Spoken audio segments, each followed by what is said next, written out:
Hilchos Shmittah v'Yovel Perek Shneim Asar, the laws of the sabbatical year and the Jubilee year, chapter 12. So we're learning now about what's called the Yovel year, the Jubilee year. Every 50 years was a very special year in Israel. Many things would happen. First of all, you couldn't work the land. Second of all real estate that was sold would go back to its owner. No such thing as selling land in Israel forever. If you sold a field, at the end of 50 years, it would go back to the owner. Slaves would also go free. But we're more discussing now the laws of the real estate. So we're going to see there's three categories of real estate. There's fields, there's homes, regular homes, and there's homes that are sold inside a walled city. Historically speaking, if a city wanted to fortify itself, they would build a wall around them. It was made it less penetrable. So according to Jewish law, if a city is walled, it has extra special laws. So yesterday we learned the laws of the fields. If you sell a field, the law is for 2 years, it has to stay by the purchaser, minimum. After 2 years, the seller can buy it back if he wants.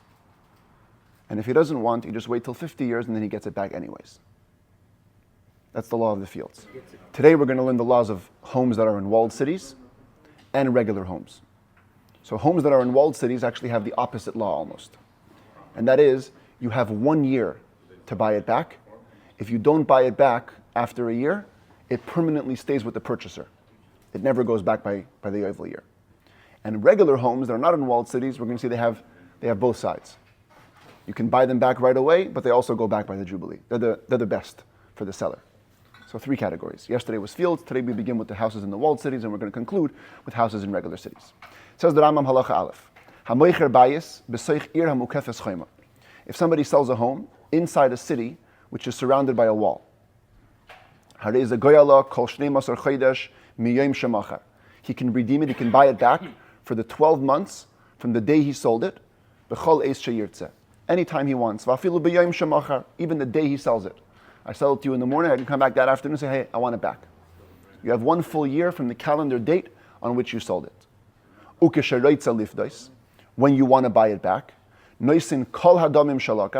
you must return all the money which you got, without deducting anything for the purchaser. Let's say yesterday, when it came to a field, we said you have to deduct. If you bought the field 10 years before the Jubilee year for $100, that means every year you spent $10. So if I want to buy it back 4 years later, I take off $40 and I only give you back 60 because you used it for 4 years. But here, with the house in the walled city, there's a special law that says if you're buying it back during the year, you got to give back a full refund. There's no partial refunds. Halacha beis ve'ein hakrevim paidinaisa.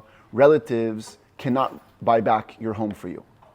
Ela hamoicher atzmayim hisiga yadai. Only the seller himself, if he can afford it, he can buy it back. This is another contrast, because yesterday when it came to fields, we saw that relatives could step in for you. But here by walled city homes, relatives cannot step in for you. Another contrast. If you have a home in a walled city which you want to buy back, you can sell other real estate that you own, another home, let's say, to help you get the funds to buy back the home in the walled city. Yesterday, for example, with fields, the Rambam said, you can't do that. You can't sell a field to buy back another field. But with this home, you could do that. However, in 2 ways, it is the same as fields. You can't borrow money to get funds to buy it back. You also can't buy it back in halves. You can't pay for half your home now and half your home later. Halacha Gimel, Meis Halokeach, if the buyer died, Yifde miyad b'nai, you could redeem it from his son. The son would inherit it. During the year, you can buy it back from the son. V'cheinim meis hamoicher, if the seller dies, Yesh livnoi lifdoisa kol shnei masar chaydesh, you can, the son of the person that was the seller, can buy it back for all 12 months. Halacha dalid, machar l'rishain, v'rishain l'sheni b'seich hashana.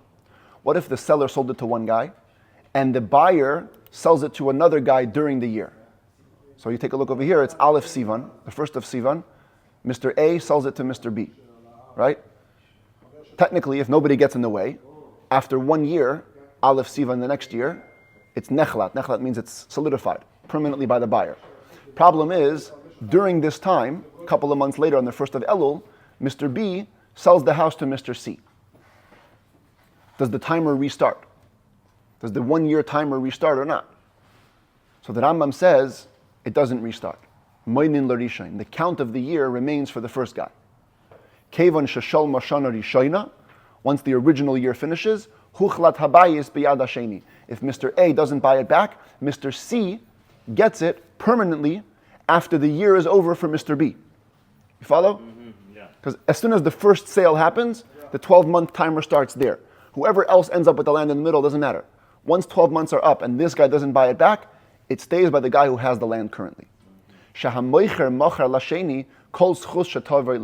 principle in halacha. Whenever a seller sells something, he sells all his rights as well. So when Mr. B got the field, his right was that after a year, it stays by him permanently. When he sold it to Mr. C, he sold that right as well. Which means that when the year is going to be over for Mr. A, the first one, he gets the house permanently, which is what happens. But even though C has it, after the 50 years, it still goes to A? No. In case of the walled city, it stays by C forever. If you miss the year deadline, yeah. I'm actually about to say it right now, so it's good you asked. Says the Rambam, the general rule now, if 12 months arrives and the original owner doesn't buy it back, it is now established permanently in the hands of the buyer. Same thing would apply if it wasn't a buying and selling, if it was a gift. I was generous, I had a home in a walled city, I gifted it to you, and I didn't get it back during the 12 months. That's it, it's established permanently in the hands of the person who received the gift. Halacha hey, what if, like this year, it was a Jewish leap year? There's an extra month. So, is it 12 months or a year? How long do I have to buy it back? A year. Oh, so the Rambam says, it doesn't become established till the end of the leap year. Shanemar, because the verse which describes this halacha, it says, if he won't redeem it, ad milois loy shana semima, until it fills a complete year. What's a complete year? Just say a year. The extra word complete, lahavi chedesh ha'ibra, that includes a case of a leap year. When there's a leap year and there's an extra month, it works to the benefit of the seller. He has 13 months now to buy it back, and if he doesn't buy it back after 13 months, then it gets established. Now this halacha of the leap year leads to a very interesting conclusion. Machar shnei batim. Let's say a person is in a leap year. Okay, this year 5784 was a leap year. So a person has two homes in a walled city, and he does the following. He sells echad b'chatzi adar rishon. He sells one of them halfway through the first month of Adar, ve'echad b'reish adar sheni, and one of them in the beginning of the second Adar. So really, he sold the second house second, right? It was later in the year. But if you think about it, next year is only going to be one Adar, and the beginning of Adar is going to come before the middle of Adar. So it's going to end up that the year for the second home is going to be over first. But then nevertheless, it's Shanat Nima. That's right. That's the point. Zesha machar b'reish Adar sheni. The house which was sold in the beginning of the second Adar. Kevan shehigia echad ba'adar shel shana haba also leishana. Once the first of Adar comes the next year, the year is concluded. On the other hand, v'zesha machar b'chatzi Adar isha, and the person who sold it earlier, the house that was sold earlier, halfway through the first Adar, loy also leishana ad chatzi Adar shel shana haba. He only counts the year once he reaches halfway through the month of Adar the next year, which gives him more time technically, because the buyer came down in the extra month, so he gets an extra month. The classic, more practical case for this is bar mitzvah. You could have two boys, one is born before the other, but the younger boy will have bar mitzvah first. How is that possible? If one person is born in the end of the first Adar, and the next boy is born in the beginning of the second Adar, 2 weeks later, but then 13 years later, when they turn bar mitzvah, it's only going to be one Adar, and the person born in the beginning of Adar will have his birthday first, and the person born in the end of Adar will have his birthday second. So you could actually be born before somebody, but have bar mitzvah after them. Yeah. That's the ramifications of these leap years when it comes to the Jewish calendar. Huh? Huh? How would they be brothers? No, not brothers. I'm just saying two boys. Just two separate individuals. Yeah, two friends. Two friends. You can technically, on your passport, you're going to be older, and your bar mitzvah will be later. Halacha zayin, higia yoim shneim asar chodesh, v'lo nimtza halekeach lifdes mimenu. Ah, classic. Comes the day of 12 months, the day the limit is up, and the buyer, he doesn't want the seller to buy it back, so he goes into hiding. And you can't find the buyer. But I want to buy it back, it's my last day. What do? Says the Rambam, Harei ze maniach me'oisa bebezdin. It's the buyer's fault, he can't hide from you. You go to court, put the money down in court, say, I want my home back. V'shoiver es hadeles v'nichnas lebeisa. You can break down the door and go into your house. You can reclaim your property. Whenever the buyer wants to come get his money, come get his money. But just because you couldn't find him, it's not your fault. Halacha ches hamakdish beis ir chayma. What if somebody consecrates a house in a walled city? Consecrates means he gives it as a donation to the temple. Temple needs money, right? So you give them land, they can sell the land, rent the land, whatever. You made it hektish. Uga'olei acher miyada hektish. Comes somebody else and buys it from the temple treasury, which was normal. That's how they made money. Kevan sha'osa leishana. Misha'a shenigal miyad hahektish v'loi ga'olei ba'olav. When a year concludes, from the moment that it was bought back from the temple treasury, and the original owner doesn't buy it back, nechlat biyad hagoyel. It's established in the hands of the buyer, of the final redeemer. She'eina hektish chaylet. Because consecration doesn't start the timer of permanent establishment, ella halekeach, only a buyer. Shenemar, as the verse says, la koina oisai l'dayraisa. It has to go to the person who bought it for all his generations. Just giving it to the temple treasury doesn't start the timer. So if I gave it to the temple treasury today, and 2 weeks from now, somebody bought it from the temple, only in 2 weeks does the year timer begin. Halacha tes, machar beis ir chayma. What if I sold a house in a walled city, v'higia yovel b'soich shnas hamecher, and the Jubilee year arrived during the year. So let's say this year was year 49 of the cycle. I sold it right now. It's actually perfect timing. Right now is the end of Sivan, right? There's 3 months left till Rosh Hashanah. Let's say this coming Rosh Hashanah would have been the Jubilee year. So when it comes to fields, we saw yesterday, the Jubilee year cuts off the sale, sends it back to the original owner. But here, because the houses in the walled city have a special law, so that Rambam says, even if the Jubilee year arrives during the year, the house does not go back because of the Jubilee. Either you leave it in the hands of the buyer till the seller wants to buy it back sometime during the year, or let the year pass, and then it's established in the hands of the buyer. So that was the conclusion of the part of the laws of houses in walled cities. What about houses in a regular city? What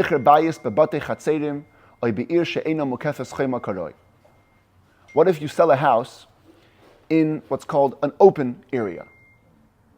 There's no wall. When you say a walled city, do you mean the walled city at the time of Yeshua, or? We'll soon talk about when the wall had to be there. Okay, we'll talk about what's called walled. But now we're talking about open city. Regular house, Sherman Oaks, it's not a walled city. Or it's a city that has a wall, but it's not a full wall. We'll soon see examples of that. So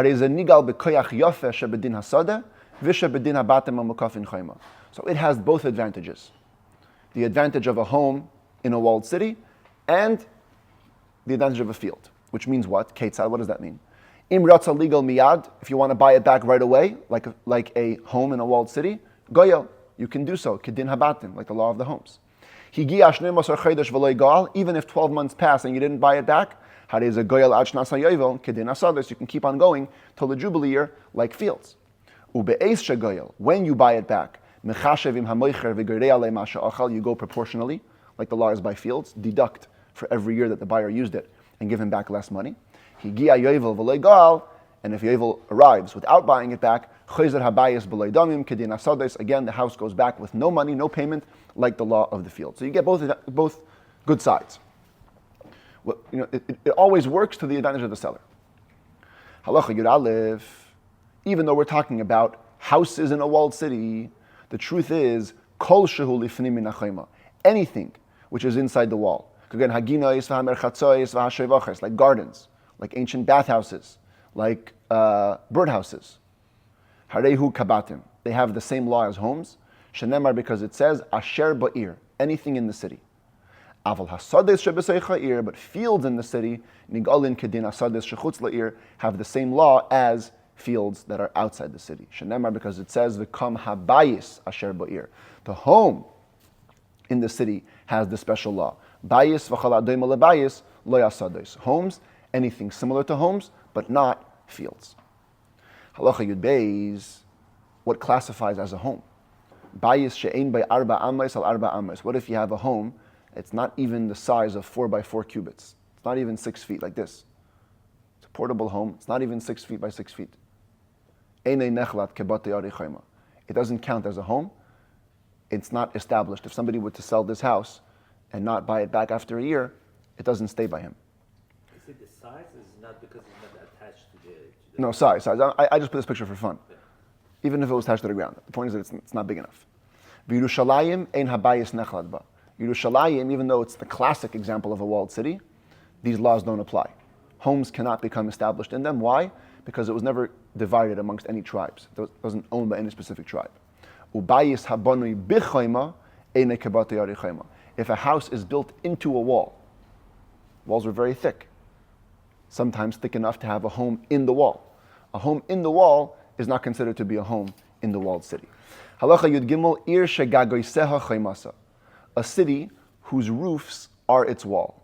For example, okay, there's no actual wall, but all the homes are built so tight together, they become a wall. Oy shehayam chaymasa. Or a city whose wall is a sea. Call this a moat, right? It's just there's no actual wall, but you can't get Tel there. Aviv? Huh? Like Tel Aviv? I mean, in a way, Tel Aviv is on the beach, so the beach side, or Tiberia. Let's say it has a wall of a sea on one side. Eina kimukefes chayma. It doesn't count as surrounded by a wall. It has to actually be a wall. Yudalit. Ein hamakim nikra arei chayma ad sheyiyeh by shalish chatzeros a yeser. Also, a city cannot be called a walled city unless it has 3 courtyards or more. Uvechol chatzer mehen shnei batim a yeser. And every courtyard has at least 2 homes. Today, everyone lives in individual properties, but it used to be that you used to have one big courtyard with a bunch of homes in the courtyard. It was a shared courtyard. So you have to have 3 courtyards with 2 homes each. You must have built the wall first and then built the courtyards inside. The other way doesn't work. If a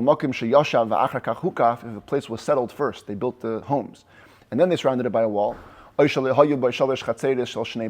weren't 3 courtyards with 2 homes. It's not called a walled city. Any homes inside it are like a home in a regular city. Now, what you asked before about the walls, what time period do the walls have to be? We only rely on a wall that was there when the land was conquered. Jews were in the desert for 40 years. They came in and conquered Eretz Yisrael.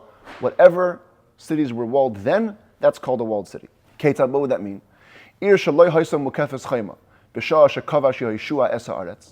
A city which didn't have a wall when Joshua conquered the land of Israel. Even if now it is surrounded by a wall, the houses inside it are like regular homes in a regular city. But a city, on the other hand, which did have a wall when Joshua came in, even if now it doesn't have a wall, it remains with the status of a walled city. But that was all true until the end of the first temple. Once the Jews were exiled with the first destruction, the original holiness of the walled cities was cancelled because all the Jews left. And it restarted when they came back. When Ezra the scribe came with the Jews from Babylon the second time to build the second temple, then we went with the current time. Went around Israel and we see which cities have a wall at that time. And from then on, any cities that had a wall then were considered walled cities. Because the same effect that the coming in Joshua's time had, the coming the second time had with the time of Ezra. The same way when they came in with Joshua, Manu Shmitin v'Yovlos, that's when they began counting the cycle of Shmittah years and Jubilee years. V'Kitshu Batei Arei Chayma, that's when they sanctified walled cities. V'Nischayvu b'Maiser, that's when they became obligated to tithe the produce. Af bi asam bimei Ezra, so too in round 2. When they came in the days of Ezra, Manu Shmitin b'Yovelos, v'kitru bati arechayma v'nischayvu b'maiser, they began to count anew of Shmittah and Yovel. They began anew to sanctify walled cities, and they began anew to tithe their produce. And the Rambam says, V'chein la'asid lavei b'bi'a shlishis. The same will be true in the future when we'll come back the third time with Mashiach. Be'eis sheyikansu la'aretz. When the Jews will enter Israel completely with Mashiach at our head, Yaschilu limnei shmitin v'yovelos. We're going to begin again counting the time for Shmittah and Yovel. V'ikadshu batei arechayma. We're going to begin again to sanctify the walled cities. V'yischayev kol makim sheich b'shuhu b'maisers, and whatever area we're going to conquer will be obligated to be tithed. Shenemar, because it says in the verse, V'hevi'acha Hashem alekecha el ha'aretz asher yarshu avesecha. Hashem is going to bring you to the same land which your fathers inherited, v'yirishta, and you will inherit it, which means that Hashem is comparing both inheritances. Makish yirushascha liyirushas avesecha. It compares your inheritance of the future to the inheritance of your fathers. Ma yirushas avesecha. The same way when our ancestors inherited the land of Israel. You have to behave with renewing all these things. Each time you came back to Israel, you renewed the walled cities and the tithes and the count. So to your future inheritance, when Mashiach comes, we will behave with renewing all these things. May it be speedily in our days. Amen.